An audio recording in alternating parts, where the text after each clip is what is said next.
final game of pre-season. How did you see the game this afternoon? Yeah, enjoyed that. Just said to the lads that we're not daft. We know we've put them through a real test in pre-season against a lot of teams at higher levels with greater resources, and there's been a little bit of moaning through that process, obviously, because people don't like getting beat. But pleased to see that, and generally people have reacted the right way. And then we've come down here today. Season starts today, in my eyes. That the pre-season nonsense is over.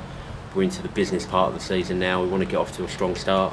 Come down here with the strongest group that we can possibly field, and apart from maybe the first 10 or 12 minutes were a bit slow to get going, the rest of the game I thought we looked really good.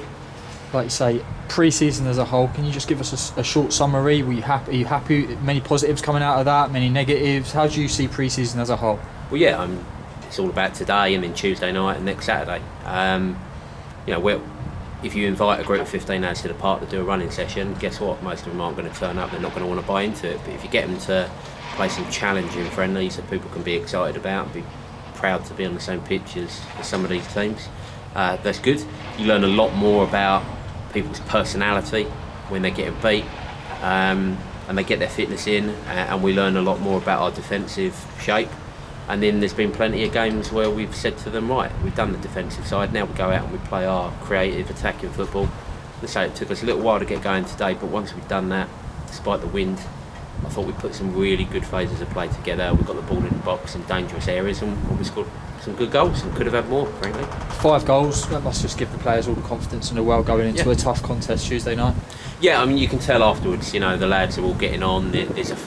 That fine balance now has been found at the moment, and it'll change as the weeks go by, but that fine balance at the moment has been found between enough players for it to be competitive, and for there to be that sort of camaraderie within the group now that they've got to know each other a little bit, as opposed to previous weeks of too many players. And I think we've trimmed it down pretty well, and the boys know what's expected of them now, and that is the standard that we need to replicate at every single opportunity. And we know you're not going to do it week in, week out. It doesn't happen. Nobody performs like that every week, but that is the standard that we strive to match. I must say, Richard, I thought was different class today, especially in the first half. How exciting is he to watch, and how big of a part is he going to play this year? Yeah, we've got some really... Don't say anything dodgy, go away.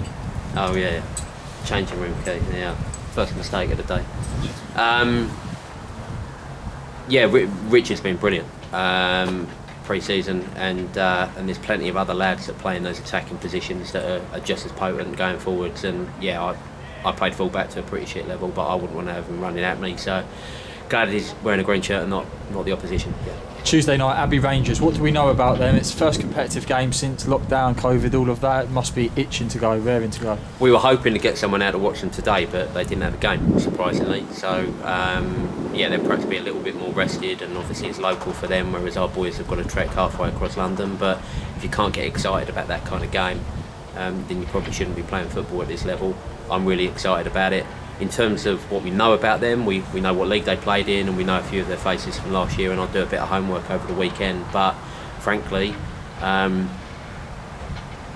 we've instilled on the lads that 8 or 9 times out of 10 this season we worry about what we're going to do, and if we get what we're going to do right, then we'll have a successful season.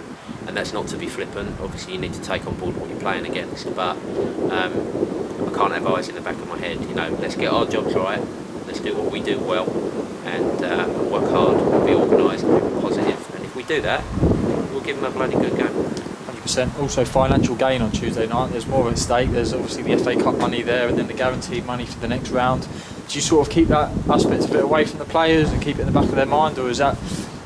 I think one thing that everybody at this club is aware of is that obviously I take a lot on my own shoulders, and there's a small group of people around us, and that has pros and cons. But when it comes down to games that, the FA Cup's the greatest cup competition in the world, you should be excited as a manager, a player, anybody, you should be excited to be involved in that.